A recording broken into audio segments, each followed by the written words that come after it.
evening. I'm Ruchita, your host for tonight, and welcome to this exciting Monday session. Today, we're going to discuss the facts that can help us make right decisions. So, what are the few harsh realities of what we're consuming right now, the habits that we have? So, we're going to discuss all of that. And also, are all fats bad? Are we having enough or are we having too much? What is the right amount of omega 3 is to omega 6 ratio that we need to consume?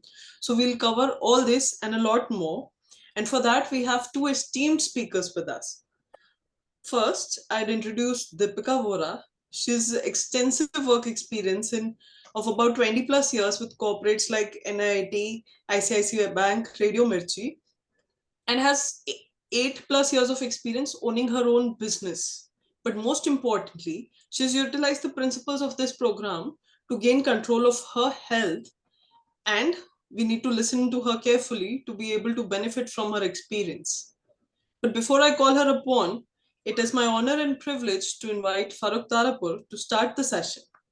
He, ladies and gentlemen, is an Olympian, a two-time world champion in sailing, and has an active sporting career of 40 plus years. He's won innumerable awards, including the Chhatrapati Shivaji Award and the Arjuna Award. He's a flag bearer on this journey with the mission Har Ghar Hindi, Har Ghar Medicine Free. Let's welcome him onto this virtual stage. Over to you, Farooq. Thank you, Ruchita. And good evening, everyone, and welcome to this exciting Monday session.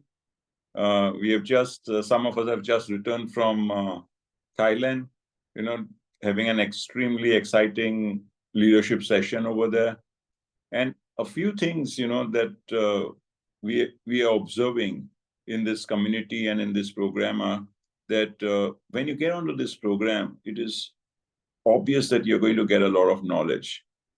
But I can assure you that knowledge alone will never, ever work for you. This is one of the reasons why people who get onto a weight loss program or a holistic health program, or trying to get rid of insulin problems, or many other, lifestyle diseases. And most of the time, why do you think that these programs fail? Because they come onto the community and try to gain knowledge. Well, knowledge is important, but I can assure you that your will to change is more important than even the knowledge. Because once your mindset, if you come onto the community and just acquire knowledge, it will work for you for a little time. But if you come on the community and change your mindset, and you change your thinking and your thought process behind, what you are eating, when you are eating, why you are eating, how much to exercise, the difference between training and straining. So the change in the mindset, in my opinion, is far important than the knowledge that you acquire. The second reason that will make you succeed is that when you come onto this community and you bring other people onto the community, then all of a sudden you take on a leadership role. And when you take on a leadership role, you automatically start doing things right for yourself by default. Because you know now that you are leading somebody to a better health. You are leading somebody to a medicine-free life. You are leading somebody who is going to feel energetic, who's going to feel enthusiastic. And you are leading somebody to not only that person, but their whole families to great health and free of medication. So I really encourage you that, while you are acquiring knowledge, focus on changing your thinking, focus on changing your mindset. If your thinking does not change, nothing changes. And once the thinking changes, and even if you don't have the knowledge, I can assure you that you will find a way to acquire that knowledge. So, friends, today you're going to get a good opportunity to learn a lot about fats, okay, what is the ratio that is required for the, between omega-3 and omega-6. And no person better than Deepika to share this journey, because she has been through an amazing transformation, something that most people, when they just look at her before and after pictures, they can't even believe that it is the same person. And whenever I've, shown these pictures to other people, I can see that the eyebrows go up, and they're like totally surprised as to, yeah, it not be possible, hey. And I can trust you, it's not only it not be possible, but even more than that is possible. And nobody better than Deepika Vora to share this journey with you. So listen to her carefully. Thank you. And over to you, Deepika. Thank you so much, Farooq. Thanks a lot, Ruchita. I think that was an absolutely fantastic power pack start. Start because you're hearing from, the living legend himself, whom we all look up to and aspire to be just an iota of his physical existence and mental as well. Thank you so much once again, Farooq. So today we're going to be learning about fats. We're going to be learning about good fats. We're going to be learning about bad fats. And we are also going to be learning about something which is extremely interesting and a very favorite topic of mine. Uh, Give me a minute. Yes. And that is, let's understand our labels. I would like to start with this particular slide and then move forward.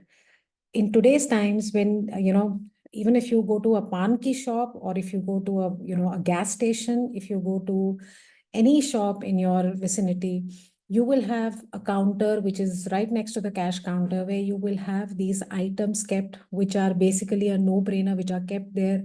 And also they lead to impulse buying. And they're very fancy, they're very colorful, they are very attractive.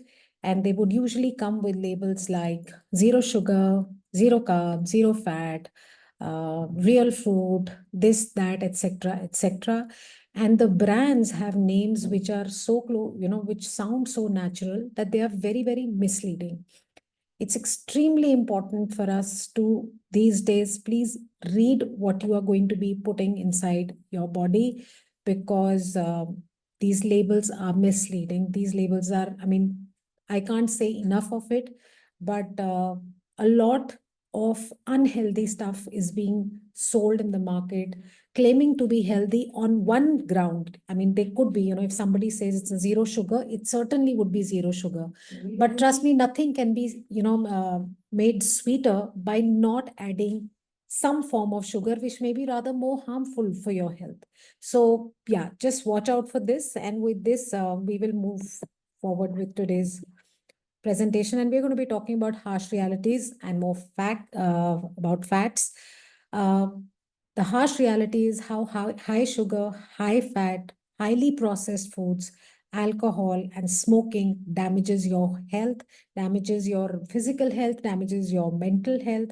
And it's extremely important to understand why is it that we say avoid, we say avoid breads at night, food like bread, avoid sweet, anything sweet at night, how it affects your sleep pattern, and how thereby it will affect your next day's activity. So let's understand that in detail. So hidden sugars, like I just said, there are a lot of processed sauces and dips and dressings that have hidden sugars in them. So to say, sugar-free drinks have a lot of unhealthy and synthetic sugars in them. You have chocolate bars, you have cereal bars, some form of cider available in the market, so vinegars which have sugar, pre-processed soups, so to speak. They say that they are very healthy and they have these very microscopic, tidbits of vegetables in them, and those are again frozen and preserved for long-term shelf life. So a lot of preservatives are added onto it. You have yogurts, which are, yes, they're probiotic, yes, they're yogurts, but then they again have a lot of hidden sugars. You have flavored waters.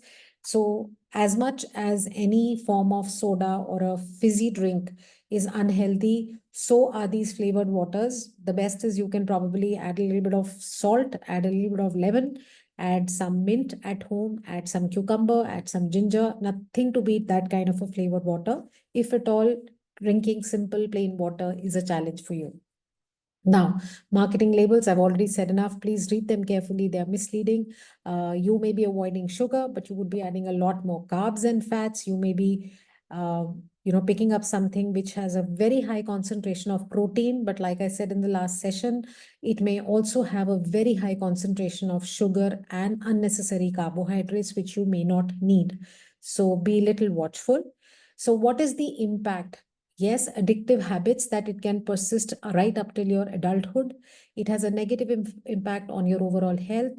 You will have big time nutritional deficiencies. Why? Because when we feel those hunger pangs and we eat something which is very high on empty calories, it may give you a satiety temporarily, but there will be nutritional deficiency, which I also subtly mentioned. On the group, most of you are now active these days, and that's fantastic. That when you don't give enough protein in the morning, you don't give fiber, you don't give complex carbohydrates, over a period of stretched period of time, nutritional deficiencies will appear, and some of them you will be able to take care of or compensate at a later point in time. Some of them may be irreversible, the damage that they cause. So yes, nutritional deficiencies can be a big one of the causes. Increased risk of chronic diseases. It also negatively impacts liver health. Please understand, the higher the sugar in your food, the more impact it will have on your liver. There'll be unnecessary spiking of insulin in your body. For always, one reason why we always say that please don't snack in between and don't mix two different types of fruits when you have, is because all of it has a lot of impact on your insulin spikes and on your liver health. Yes, it gives you a lot of mood swings. You can get irritable, you can get moody, you can suddenly feel very ecstatic and happy and energized and charged up when you're having a high intake of sugar. And suddenly you can, all of a sudden feel very, sapped out and maybe depressed and irritable. So yes, and yes, accelerated aging. Look at people who have a very high sweet tooth and they tend to consume a lot of sweeter food items. It will accelerate their aging. It will start showing on the texture of their skin over a period of time. So, what is the impact of a high sugar on your gut health? There is an imbalance in the gut bacteria. We have repeatedly spoken, in other sessions, we've talked about when we are born as a baby, we have the good bacteria and the bad bacteria, which are bacteroidetes, the good bacteria, and firmicutes, the bad bacteria. So when we come into this world, the concentration of good bacteria, which is bacteroidetes, is much, much higher because that's a nature's gift to us. And firmicutes, the bad bacteria, much less. But given our lifestyle, which is lack of enough physical exercise, lack of a very hectic schedule, or a very irregular sleep pattern, the timings at which we eat food, the sources from where we procure our food, the kind of food that we eat, all of this leads to an imbalance in the gut bacteria. So the bad guys are more than the good guys over a period of time. And that is what leads to a lot of other, gut related issues. It could be constipation, it could be bloating, it could be irritable bowel syndrome. So all of these are as a result of this imbalance. Disruption of gut motility. It is the way in which the food moves in your gut towards the process of digestion.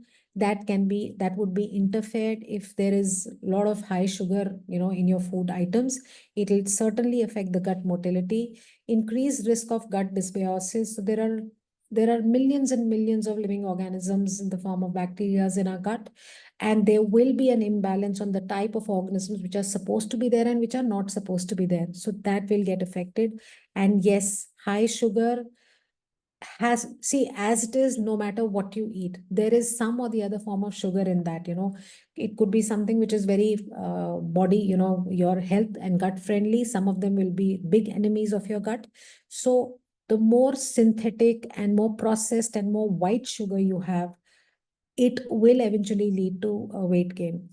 Out of my personal experience and whatever I've learned so far, I can tell you that if you can, like, Anahita has been saying this repeatedly, please, please, please, as much as possible, remove the white items from your kitchen, which is sugar, which is maida. They are, if you're wanting to lose weight, these are items that you should not be literally having. The impact of this now, salad dressings. Like, I have always been, people who know me, they know I love fruits and I love salads in any form. And prior to being a part of this phenomenal community, I used to have my salad and I used to feel very nice every day because I was having a salad. And my salad typically used to have a lot of veggies for sure, and chicken or some form of protein, maybe tofu, maybe paneer, maybe some form of cheese. And then I used to tell myself that because I'm having salad, I need to make it tasty. And I would just add a little bit of mayonnaise. I would add a little bit of Southwest. I would add a little bit of sweet onion. I would add a little bit of honey mustard. These were the dressings that I was adding. That bowl of salad, that plate of salad was doing me 100 times more harm than the good it would do. And things change when you, like Farooq rightly said in the beginning of this meeting, all of this information is of no use if we still continue to live the way we have been living all this while. So what has changed for me is that the salad bowl remains the same, but the dressings are completely gone. I personally, I don't even like to put salt on my salads these days. If at all, I'll probably add a dash of lemon. I'll probably whip a little bit of yogurt and I'll add to it to give it some texture, and that's it. Because yes, they are considered, salads are considered very healthy option, but not when they are, supplemented with a lot of these heavy dressings.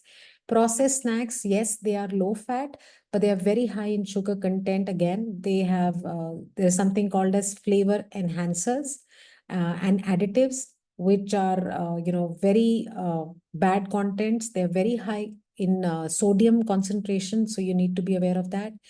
Energy bars, again, energy bars, people travel, people, we are working, we are in the corporate, we have to travel officially.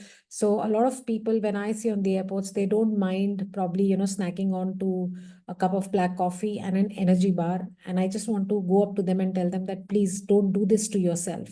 So yes, it has a lot of hidden fats. So please read the labels carefully. Sugar-free ice creams, sugar-free cookies, sugar-free drinks are an absolute no-no, because whatever substitute that they have will do you more harm. And yes, eating out is one of the biggest culprits and the biggest contributors to weight gain and to an unhealthy lifestyle. For somebody like me, I have all my life while I was working, I was on a field job in all my companies because I was into sales and marketing. And I would eventually end up having my lunches outside, I think 3 to 4 to 5 days a week practically.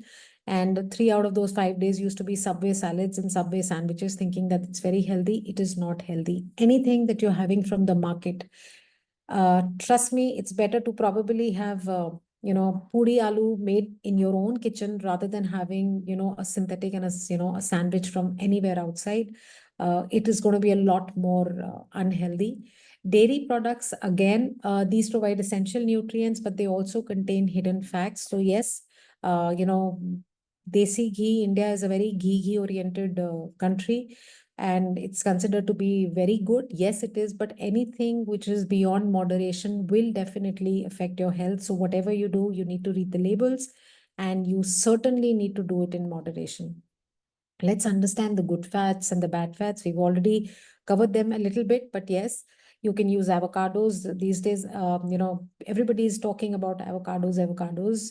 You may get it locally, you may not get it locally, but if you don't get it, you don't need to fret, because India has just come to know of avocados. It's more of a Western culture. We have a lot more healthier options in India, which is your coconut oil. I mean, I'm right now in Bangalore and all I see is coconut oil. People are cooking in it and it's considered to be, it is extremely healthy if you can use it in your cooking. India is a dry fruit country. You can have a handful of nuts. If you're a non-vegetarian, you can get into some kind of a seafood. You can getting into a habit of eating salmon fish. Flax seeds are very easily available, very high in omega-3, yet you can only consume them to a certain level because they heat concentration. Leafy green vegetables, organic butter, organic nuts and oils, which are easily available. These are your good fats. Vis-a-vis the bad fats, we already know that's margarine, any form of fried, which is like, French fries. So a lot of nutritionists and dietitians and food experts say that if there is one food item that they would like to completely eliminate from the face of earth, that's French fries. Yes, it might, upset a lot of us. Most of us have grown up eating French fries thanks to some big, brands in the food sector. But this is one item which should actually be completely, wiped out from the face of earth, because they're extremely unhealthy. I mean, except for the 2 minute of taste that they would give you in your mouth, they're extremely unhealthy. Yes, processed bakery items like donuts, cookies, pastries, crackers are again bad fats. Processed meats, so your cold cuts and all, please try and avoid them, because they have a lot of unhealthy fats in them, hydrogenated oils, etc. Again, now, high fats, what impact does this have? It results in a slower digestion. It impacts your gut microbiota, like I already said. They really increase the risk of gut inflammation because of the way they are not digested, or they take a long time to get digested. Yes, they affect your gut motility, the way food moves in your gut, and the bile production from your liver, and the absorption of nutrients. It's extremely gets impacted by all of this. Now, harsh realities of these processed foods. Now, all that I'm saying here, I'm sure 100% of you know all of this. And at times, despite knowing these realities, because of paucity of time, because of crunched time, because of a hectic schedule, we still tend to resort to these, because, we don't have enough time to literally take care of a good meal plate for ourselves on a daily basis. These processed foods, they really lack in nutrients. These are empty calories. Yes, they have a lot of additives, a lot of preservatives. They have impact on your digestive health, gut microbiome. They are very addictive in nature. I mean, you just pick up the first wafer, and before you realize it has the effect what Instagram has. So at 10 o'clock, you probably start going on a social media. And after 5 minutes, when you see, it's already 3 o'clock at night, right? That's exactly what happens with a bag of wafers. You put the first one in your mouth thinking that you're just having one for taste. And by the time you realize, no matter what be the weight of that packet, it's all over. So they're very addictive in nature. They again have hidden ingredients that you need to watch out for. And calories, harsh reality of calorie dense alcohol. I mean, a lot of us, in India, and I think world around, yes, the alcohol does damage, but what exponentially damages us further is the trend and the habit that we have to do along with alcohol. So we do not only consume alcohol, but what we consume along with it is what causes the damage to be exponential. It affects your sleep. It impacts your memory big time. You will have nutritional deficiencies for sure. Increased risk of accidents, because your reflexes are majorly impacted. The time taken for you to respond to an unexpected situation will be much longer and much slower. You will have increased vulnerability to diseases. I think more than anything, more than weight gain, more than weight loss, our main objective and our key objective on this group is to have an ideal health, is to stay fit and healthy, so that your vulnerability to diseases is close to none. And that's what Farooq's motive is: Har Ghar Healthy, Har Ghar Medicine Free. Because if we can achieve that in our life, I think we've already arrived. So this whole initiative, this whole exercise that we do on the group is for you to understand that what works best for your body, for your lifestyle, for your health. And you need to understand that the idea is to keep you disease free, build up your immune system in such a way that it is able to keep all these lifestyle diseases at bay. You've had some phenomenal success with a couple of people who've been able to, reverse their lifestyle diseases like diabetes, have had good weight loss, have been able to give up some, absolute bad lifelong habits. So that is the approach that with which we are going ahead. Yes, it also affects fetal alcohol spectrum disorder. So if the expecting mother has been onto alcohol all her life and is a heavy, heavy drinker, it will affect the next generation. It will affect the baby. It will affect the baby in the fetus. It certainly affects your heart. It's a no-brainer. Now, harsh realities, how will it affect on your physical appearance? It will go down. It doesn't affect immediately, but suddenly in the next 2 years, 3 years, you will suddenly see that the person starts looking, say, 10 years older. You will have wrinkles, you will have sagged skin, your overall muscular tenacity will go down. Second has we've always grown up learning that passive smoking is far more injurious than active smoking. So second hand smoke, it affects the people and their health around those people. It is has severe health effects. It accelerates the aging process, impaired metabolism, and nutrient absorption. So what do these bad habits do? Unnecessary fats, extra sugar, alcohol, smoking. What they will do is 90% most of their side effects will be accelerated aging. It will start affecting your liver and heart health. It will affect your appearance. It will deplete your nutrient absorption to a very, very great extent. Decreased microbial diversity, so it will impact your gut. Altered microbiome composition, so this is what you need to watch out for. Now, the impacts of processed food on your organs, we've already covered that, how it affects your liver. It will start impacting your heart, your pancreas, your kidney, and your brain. And the worst possible thing is that when you get one particular lifestyle, you probably today you are, somebody has a problem of blood pressure, somebody's taking medication for diabetes. What we really need to understand is that none of these medicines, I mean, this is one thing I've heard Farooq say from day one since I have known him, and I'm sure he's been saying it all along, that there is no medicine, no matter how much good it may do to you for the problem that you're having, it is bound to have a side effect on some or the other part of your body. So if you are probably having your medicine for cholesterol control, sooner or later, you will have something, that will start impacting other aspects of your body or your other organs. So as much as you can keep at bay is what you need to watch out for. So yes, choose wellness over sweetness. Say no to high fat food because that's not healthy. And some of us have learned it the hard way, and that's why we want you to learn it while you still have the time and the time to regain your health back. From farm to fork, that's one of, I think Veda is always talks about it. That's her, favorite mantra: choose fresh, skip the processed. Raise the bar to self-love, not the other bar. Quit alcohol, elevate your well-being.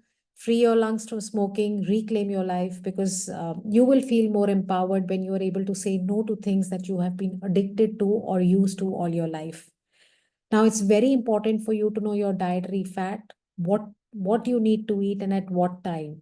So not only what you eat, how much you eat, but the timing is extremely critical. And when I say timing, I just don't mean that, what time of the day and what time of the night. I also mean how much are you sticking to your routine? You're not deviating from your meal timings too much.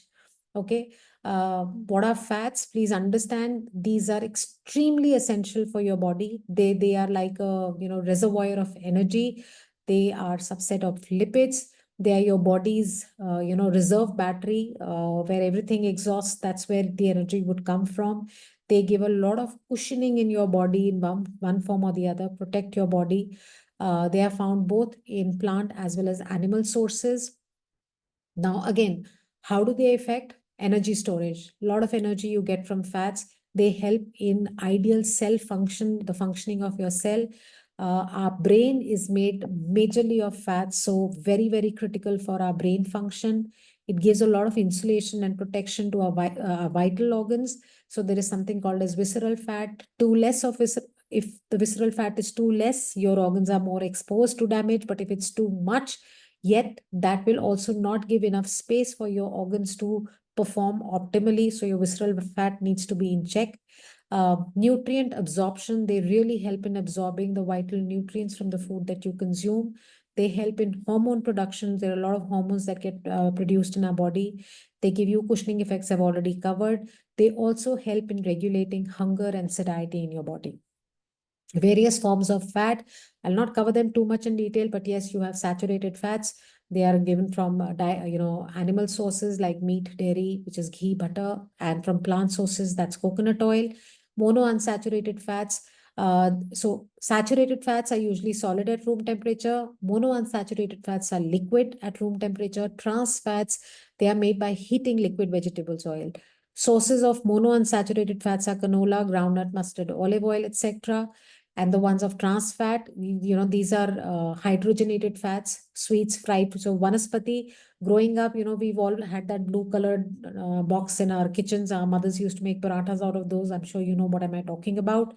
And you also have dietary fat, which is your essential fat, which are liquid at room temperature, which is your sesame oil, sunflower oil, corn, soybean, nuts, and seeds. In this, you have two types, omega-3 and omega-6.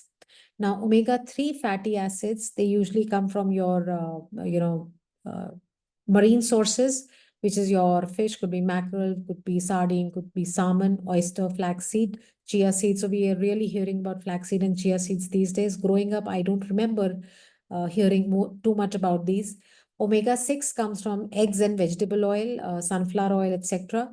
So now ALA is omega-3 fatty acid, which is alpha linolenic acid. EPA, we usually would see a nice uh, oil or some cooking medium ad coming on the television, and they would talk about EPA and DHA, which is basically eicosapentaenoic acid and docosahexaenoic acid, associated with various health benefits, which is they make your heart healthy.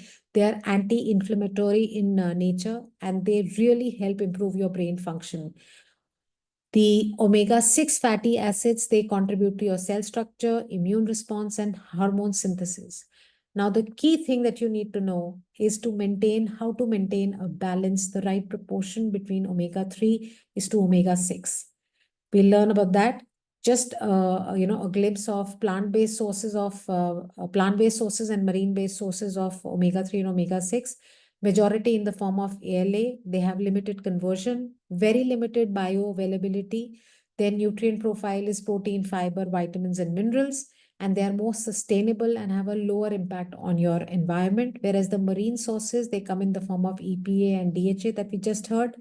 Their nutrient profile is high quality protein. So if you look at the marine sources of omega-3, they are very, very high in protein. That's why we say, you can consume a lot of marine, fish in different forms, because that's lean protein. And yes, overfishing can certainly harm the marine ecosystem. Now, typically the ratio, what we are supposed to eat of omega-3 to omega-6 is 1:2. But what it actually is in any average individual that you pick up and you do a test will be 1:20. Now you have two choices. Your first choice is that, okay, I will try and pull down my omega-6 as much as possible. I'll do whatever it takes. I'll run 10 kilometers a day. I will not eat this. I will not eat that. But experience has taught us that pulling your omega-6 down is way tougher, and people are not able to sustain that. But pulling up your omega-3 can certainly help you restore the balance. So if you're able to pull up your omega-3 to a point where the ratio becomes 1:2 again, you will be able to keep your immune system healthy. You will be able to fight away a lot of lifestyle disorders. In fact, there's a phenomenal research and study on the benefits of how omega-3 helps you keep more than 75 different types of lifestyle diseases at bay. So we can share that with you if you want. So this is where do you get these? You get it from sardines, you get it from salmon, you get it from omega-3, which is your eggs, your flaxseed oil, and your walnuts. Now, how much of this should I have so that I can ensure that this ratio of omega-3 to omega-6 can be maintained? Before I do that, this is just a glimpse of which is the highest source of fat. So fats and edible oils is the highest, followed by nuts and oil seeds, milk and milk products, meat and poultry, etc. Now, what does the imbalance do when there is an imbalance between omega-3 and omega-6? 53% of deaths in India is because of communicable disease. Number of obese men to obese women, 0.4 million to 9.8 million is the ratio. And women 0.8 to 20 million. Now, these are some really alarming numbers, absolutely alarming numbers for us to think about. This is the omega-3 footprint in the world. The green says adequate, yellow says moderate, very, very regular nomenclature. See the amount of very low. This is how it looks, and how people are ignorant about how to firstly, they don't even know that there is something like this that they need to take care of, maintain this balance, maintain this ratio. How can they have more omega-3? How can they keep up to that ratio? So, and how do they do that? it is, you need to be aware that something is missing for you to actually take care that how can I cover up on that. But if you aren't even aware that you need so much of omega-3, forget actually trying to find out where can you find this omega-3. So how do you include this? It certainly helps in regulating your nutrient depletion. It reduces the amount of nutrients that are depleted. It increases your metabolic rate. If it increases your metabolic rate, you will burn more calories. If you burn more calories, uh, it will definitely help you in weight management. It will increase your energy expenditure. It will also increase your nutrient absorption and your bile secretion. So when that goes up, all of these things go up. It will help you not only make your immune system stronger, but also help you greatly in weight management. Okay. Now, what is a good time to have omega-3? You need it in the morning because, again, at night, your body is into repair and rehealing mode. So yes, you need to replenish the depleted reserves of EPA and DHA. And in the evening, you need it because you need to prevent the fall. So you need it in the morning and you need it in the evening. Speak to your health buddy. You can take the help of Farooq and Anayata to understand what should be your daily dosage of omega-3 in the morning as well as in evening. Some interesting facts about oil and fat. Reheating oil is an absolute no-no. Absolute no-no. If you are using oil and you're frying something in it, no matter what it is, please, please, please stay away from using that oil in any form in your house. It's better to put only limited oil in your kadai or in your pan that you're going to be using so that you can trash the remaining, because using reheated oil is one of the most, what should I say? That's the biggest blunder you're doing for you and your family's health. Don't do that. There are hidden fats in baked food items that have vegetable oil, even if they are labeled as 0% trans fat. Cold press oils, that's the traditional system in India. Certainly, that's how it's been all along. And now studies are showing that the cold pressed oil retains more natural flavor, nutrients from the oil than the double refined. So try, and if you can, source it locally, that's the best. Refinement removes impurities and odor, but it also removes some of the natural nutrients from the oil. So yes, beware of that. There was a research a couple of years ago, I think it had come in newspaper also, that some of the leading, refined oil brands in India, none of them use their own brand oils, and they actually source these cooking mediums from other countries across the world. Why is it that you and I are still continuing to fill their pockets and have something which is completely a complete no-no for the health of you and your family? So watch out for that. Certain tips and tricks: limit fat intake, men to about 25 grams a day, women to about 20 grams a day. Now, some of you might say that, how do we measure fat on a daily basis? No, you don't need to. If you can just stick on to the community, share your plates on a daily basis, keep a note of the little things, inputs that Farooq and Anaita share. I am sure that within 2 weeks' time, you will be able to figure out, looking at your meal plate, how much of fat does it contain. Include a lot of unsaturated fats in your meal time. Grill, roast, steam, air fry instead of deep frying. I think if I look back at my own kitchen in the last 3-4 years, I think twice or thrice in a year, we do a deep frying, which is either during Shraddh, which is right now ongoing, especially in Northern India, or maybe, after Ashtami, Navratras. Otherwise, I don't even remember when do we put on kadai, because that's something of the past in our household now. Instead of fatty sauces, like I initially said, try lemon juice, vinegar, spices, herbs. One thing that I'm a fan of is making all your dressings with hung curd as base, because that's good form of protein as well. And it gives you the same, texture for your salads and dressings. Use oil blends, rotate your cooking oil regularly. Take the skin off the chicken, trim the meat before you cook, take out unnecessary fat, especially if you are having any form of red meat. That's an absolute no-no. Now, coming back to the question that I had asked earlier, that how do we know how much omega do we need, and how do we supplement it beyond a certain time, or what all do I need to eat so as to ensure that my omega-3 to omega-6 ratio remains 1:2? Firstly, why do you need it? Because yes, it supports your heart health, supports your brain health, supports your joint and flexibility, supports your vision health and circulatory health. Now, adequate intake for an average male is 1600 mg of omega-3. And for a woman, it's 1100 mg of omega-3. Now, for you to supplement that, you need to probably have about 100 eggs, 31 glasses of milk, 98 dates, 46 cups of Bengal gram, and 57 cups of bajra. How many are now going to raise their hands and say, okay, fine, I will do it from starting tomorrow? Even if you want, you cannot, because your gut may not be able to handle so much of food. And forget so much, you can't eat. And one, if you eat, it's your health is going to take a toll, because the reason is that our lifestyles have changed over the years. We do not do as much physical workout to actually digest even half of what is being shown here.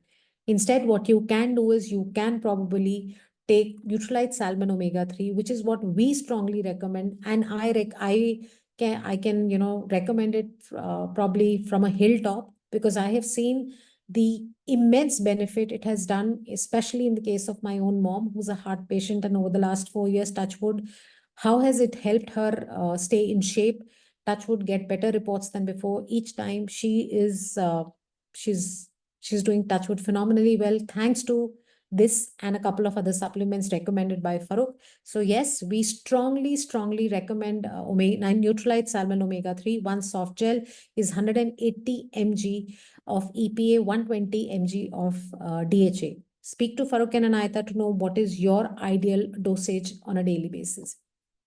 And yes, before I end, we certainly like to end our presentations with shine, which is start your every day with gratitude and optimism. See, there is a lot of negativity as it is in the world. Why should I think negative and add to that chaos now? I should at least think positive. That's in my control. So be optimistic. I like to live in a fool's paradise because that makes me happy. You can decide your school of thought. Have your nutrition. If you are having enough nutrition in the right form, you will not even want to look at snacking or binging. Eat the right food, eat at right time, eat the right quantity and proportions, eat the right mix, and your body will take care of its nutritional requirement from that. You will not need to pick up that packet of chips or wafers or whatever it is. And visualize, set clear intentions. Whatever is it that you want, if you can visualize it, if you can feel it, I think almost 99.999% chances are that you can achieve it. Learn something new every day. I learned something new today while I was studying to probably share this presentation with you. While I was sharing this presentation with you, there were a couple of thoughts that were new and learning for me. And yes, exercise daily. This should be the first thing that we should mention in every meeting. This should be the thing that we should mention right in the middle of the meeting. And this is something that I'd like to mention before I end the meeting, that you need to exercise daily. Nothing can take away the fact that how important this is to exercise daily, little or more, whether it's a form of dance, whether it's a form of sport, whether it is walking, whether it is gymming, whatever floats your boat, make sure you do that. I started off on this journey initially because I thought I wanted to lose weight. I was getting on the other side of 45. I have various lifestyle diseases, history in my family. And like Farooq has always been saying, there is, it's not about what is in your genes. What is in my genes is an unhealthy form of living. It's not the lifestyle disease. I have grown up being a Punjabi kid, eating at the wrong timing, eating the wrong things, and that is what has come to me as a legacy. I can change and I can reverse these lifestyle disease. I can choose to stay at bay from those diseases which have been part of my family so far. If I can change the way I live and if I can change my lifestyle, and that is what has been proven, because I started off on this journey to lose weight. And as a result, I was able to reverse my own lifestyle challenge of super hyper acidity and reflux in the last 1 year. So I'm off my medication for last, I think, since January this year. Very proud of the fact that I was able to stay the course. And the only reason I was able to stay the course was because of this community. Because each time I would deviate from my path, I would have somebody on the group who would also probably voice up. And oftentimes Veda was very vocal about it, that, I have not been doing my diet and my exercise for the last 1 week, but thanks to this community, I am back on track. Or it even lasted for a month. So when you see people with backgrounds similar to yours, with lifestyle and schedules similar to yours, and you realize that they have also fallen out of off the track, and they have chosen to bounce back onto this game and the track, it gives you the faith that it's okay to probably fall off. What is more important is to get back in the game. So that is my achievement, that I was able to reverse it. And if I can do it, trust me, I'm not saying it's cliche. It may sound like, everybody says it, but if I can do it, trust me, anybody can do it. Because everybody, I don't know what people thought, but I knew I can never lose weight. I can never reverse my lifestyle problem, because each doctor that I saw after about 3 endoscopies, I was told that change your lifestyle.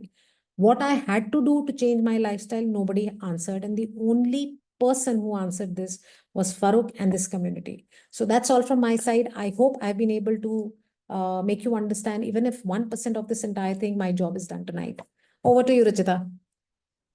Thank you so much, Deepika, and thank you for simplifying so many things for us.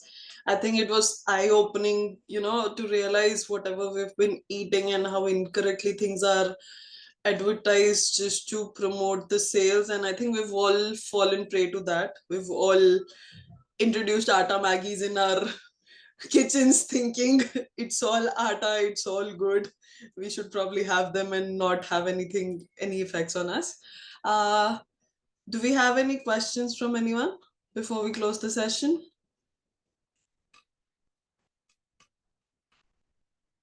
Okay, not. So I guess thanks again. Thanks for sharing your experience. And I think it's been a great session. And let's all be very, very mindful and very, very cautious of what we're putting in our body and what we're consuming to just have the best of health. Thank you very much. See you on the next session on Friday. Good night.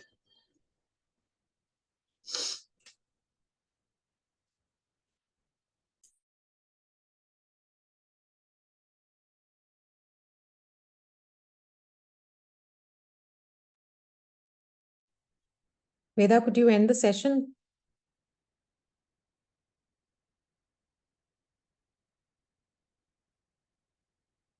Farooq, could you end the session, please?